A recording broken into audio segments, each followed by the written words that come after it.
انسان کے لیے جو پیچیدہ تمدنی مسائل ہیں، سیاسی مسائل کو کیسے حل کیا جائے، معاشی مسائل کا حل کیسے ہو، سماج میں توازن کیسے ہو، مرد اور عورت کے درمیان توازن کیسے ہو۔ ہوتا کیا ہے، یا عورت بھیڑ بکری کی طرح کی ملکیت بن جاتی ہے۔ ہمارے ہاں اردو میں جو اس کا محاورہ ہے کہ جوتی کی نوک، یہ اس کی حیثیت ہو جائے گی، یا دوسری طرف عورت کلوپیٹرا بن کر قوموں کی قسمتوں سے کھیلے گی۔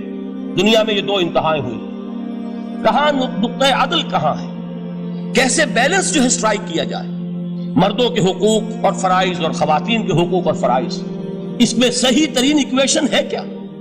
اسی طریقے سے فرد اور اجتماع، فرد اور ریاست، یا تو یہ کہ انسان کی انفرادی آزادی اتنی جا رہی ہے، مادر پدر آزاد، جس کا مظہر یہ ہے کہ آج انگلستان میں دو مرد بھی میاں اور بیوی کی حیثیت سے رہ سکتے ہیں، قانون تسلیم کرے گا ہسبینڈ اینڈ وائف، ان کو وہی حقوق حاصل ہو، یہ ہے وہ آزادی۔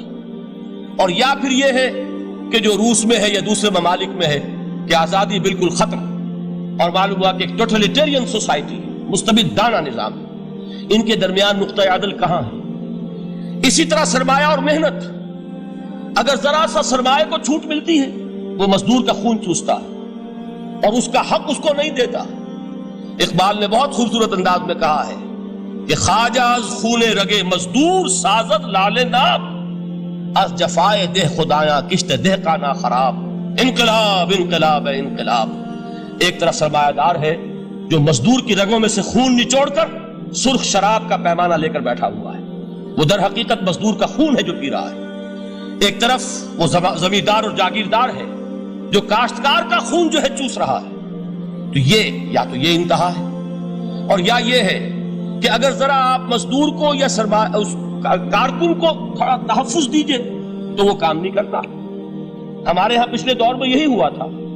میں یہ برملا کہتا ہوں، آج بھی آپ کے سامنے کہہ رہا ہوں کہ بھٹو نے واقعہ یہ بہت بڑا کارنامہ سر انجام دیا تھا۔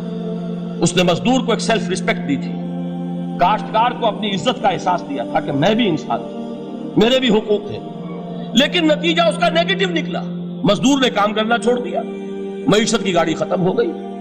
وہ چیز کہ جو متوازن ہو، جس میں مزدور کو اس کا حق مل رہا ہو اور پسینہ خشک ہونے سے پہلے اس کی جائز مزدوری اس کو مل گئی ہو، جس میں کہ انسان کسی سرمایہ دار کی رعیت بن کر نہ رہ جائے۔ دوسری طرف یہ کہ سرمایہ کے لیے بھی جو اس کا صحیح ہے کہ اس کو انسینٹیو ملے، وہ میدان میں آئے، اس کے اندر رسک لینے کے جو ہے وہ صلاحیت پیدا ہو۔ ان دونوں چیزوں کو کیسے متوازن کیا جائے؟ واقعہ یہ ہے کہ یہ ہے وہ پیچیدہ مسائل جن کا حل قرآن میں ہے۔ ہماری بدقسمتی کیا ہے کہ ہم نے خود ان چیزوں کے لیے دوسروں کے سامنے جھولی پساری ہوئی، ہم دوسروں سے بھیک مانگ رہے ہیں۔ ہمارا حال کیا ہوا تھا اس صدی کے شروع میں؟ مصطفیٰ کمال پاشا نے جب ترکی میں اسلام کے آئلی قوانین بھی منسوخ کیے، نوٹ کیجئے اس کو، یہ اسی صدی کے وہ صدمے ہیں جو ہم نے اٹھائے ہوئے ہیں۔ اور گاہے گاہے باز خواہی قصہ پاری نہ رہا، تازہ خواہی داشتن گرداغ آئے سیدھا رہا۔ اس صدی میں کیا نہیں ہوا؟ عربوں کی ریوولٹ ترکوں کے خلاف، ان کے پیٹھ میں جو خنجر گھونپا، اور ایک انگریز، ایک کرنل لارنس کی وہ ساری شرارت، اس کے نتیجے میں ایک عظیم مملکت عثمانیہ، سلطنت عثمانیہ، دی گریٹ آٹومان امپائر، اس کے چیتڑے اڑ گئے۔ اور اس کے بعد وعدے کیے تھے عربوں سے کہ ہم تمہیں حکومت دیں گے۔ ہوا کیا کہ ان کے چھوٹے چھوٹے ٹکڑے کیے اور تقسیم کر لیے۔ مغربی سامراج کا دور شروع ہو گیا۔ اس کا ایک رد عمل مصطفیٰ کمال پر اس درجے شدید ہوا، اس نے ہر چیز جس کا تعلق عربوں سے تھا اس کو ختم کر دیا، ملک بدر کر دیا۔ عربی میں اذان نہیں ہوگی، عربی میں نماز نہیں پڑھی جائے گی، اور اسی کے ضمن میں یہاں تک گیا کہ فیملی لاز بھی رومن لاز جو ہے وہ نافذ کیے۔ تو یورپ کے اخبارات نے اس وقت یہ طنز کیا تھا مسلمانوں پر، یہ مسلمان عجیب قوم ہے، کہتے یہ ہے کہ ہمارے پاس دنیا کا بہترین ضابطہ ہے، بہترین قانون ہے، ہمارے قانون سے بہتر کسی کا قانون نہیں، اور حال یہ ہے کہ فیملی لاز کے لیے بھی یہ ہم سے بھیک مانگ رہے ہیں، ہم سے وہ قوانین لے کر اپنے ہاں نافذ کر رہے ہیں۔ آج بدقسمتی سے اکثر و بیشتر مسلمان ممالک کا حال یہی ہے، آج ہم ان سے بھیک مانگ رہے ہیں، کہیں جمہوریت کی بھیک ہے، کہیں سوشلزم کی بھیک ہے، کہیں کسی اور سماجی نظام کی بھیک ہے، کہیں مرد اور عورت کی کامل مساوات کا ایک نظریہ ہے، شانہ بشانہ چلنے والا فلسفہ ہے، جو خالص مغرب کی تہذیب کی ایک بھیک ہے جو مانگی جا رہی ہے۔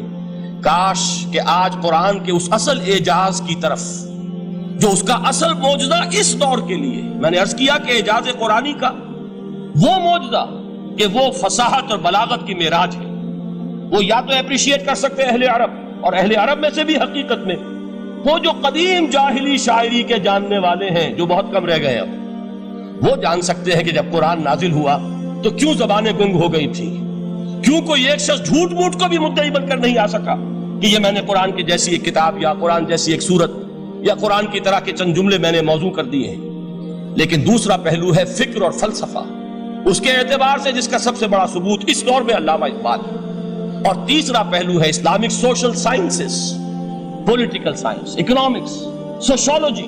اس میں جو کچھ قرآن نے دیا ہے، جو آج بھی انسان کی رہنمائی کے لیے بہترین نظام ہے، اس نظام کو ہم سمجھے، اسے دنیا کے سامنے پیش کریں، تب در حقیقت قرآن مجید کا اعجاز سامنے آئے۔ یہ دو پہلو تو میں نے وہ عرض کیے ہیں کہ جو کسی غیر مسلم کو بھی نظر آئیں گے۔ قرآن کا پریزروڈ ہونا، اس کی انٹیگریٹی، اوتھینٹسٹی، یہ چیزیں وہ ہے کہ جو سب نے مانی۔ قرآن کے ذریعے تاریخ انسانی کا عظیم ترین انقلاب برپا ہونا، یہ وہ بات ہے کہ جو کسی اندھے کو بھی دیکھنی پڑتی ہے۔ اس حقیقت کا اعتراف دشمن کو بھی کرنا پڑتا۔ میں یاد دلا دوں آپ کو، ایچ جی ویلز، آپ نے نام سنا ہوگا، سائنٹیفک فکشن میں اس کا بڑا اونچا مقام ہے، لیکن اس نے تاریخ نسل انسانی پر بھی دو کتابیں لکھی، a short history of the world اور a concise history of the world. Concise history of the world میں وہ شخص حضور کے ذکر پر جب آتا ہے تو میں صرف ذکر کر رہا ہوں، نقل کفر نہ باشد، اس نے حضور کی شخصیت پر بڑے رقیق حملے کیے ہیں، بڑے گھٹیا حملے کیے ہیں۔ حضور کی خاص طور پر تعدد ازدواج کا جو معاملہ ہے، یہ کڑوی گولی ان کے حلق سے اتر نہیں سکتی، اس لیے کہ ان کا آئیڈیل ہے حضرت مسیح اور حضرت یحییٰ، جان دی بیپٹسٹ اینڈ جیسس آف نازارت۔ ان دونوں نے ایک شادی بھی نہیں کی، تجرد کی زندگی بسر کی، لہذا ایک شادی بھی ان کے نزدیک گھٹیا فعل ہے۔ تو حضور نے تو کی ہیں 11 شادیاں، 11 نکاح آپ کے ہیں۔ یہ جو کڑوی گولی ہے یہ ان کے حلق سے نیچے نہیں اترتی، اس لیے میں انہیں معذور سمجھتا ہوں۔ تو اس نے اس پہلو سے تو بڑے حملے کیے، لیکن خطبہ حجۃ الوداع کے وہ جملے جو ہے تاریخی، پورے کے پورے اس نے کوٹ کیے، لا فصل لعربی علی عجمی ولا لعجمی علی عربی ولا لأحمر علی اسود ولا لأسود علی احمر الا بالتقوی کلکم بنو آدم وآدم من تراب۔ کسی عرب کو کسی عجمی پر کوئی فضیلت نہیں، کسی عجمی کو کسی عرب پر کوئی فضیلت نہیں، کسی گورے کو کسی کالے پر کوئی فضیلت نہیں، کسی کالے کو کسی گورے پر کوئی فضیلت نہیں سوائے تقوی کے۔ تم سب کے سب آدم کی اولاد ہو اور آدم مٹی سے بنائے گئے تھے۔ یہ الفاظ لکھ کر کہتا ہے کہ جہاں تک human fraternity, equality and freedom, تین الفاظ نوٹ کیجئے، انسانی حریت، انسانی مساوات، انسانی اخوت، کہتا ہے جہاں تک ان تین چیزوں کے واز ہیں، سرمنز کا تعلق ہے، وہ تو دنیا میں پہلے بھی بہت کہے گئے۔ عیسائی ہونے کے باوجود خاص طور پر نام لیتا ہے جیسس آف نازارت۔ سرمنز تو حضرت مسیح کے ہاں بھی بہت مل جائیں گے کہ تمام انسان برابر ہیں، سب کو بھائی بھائی ہونا چاہیے، سب انسان آزاد ہیں، تمیز بندہ و آقا فساد آدمیت ہے۔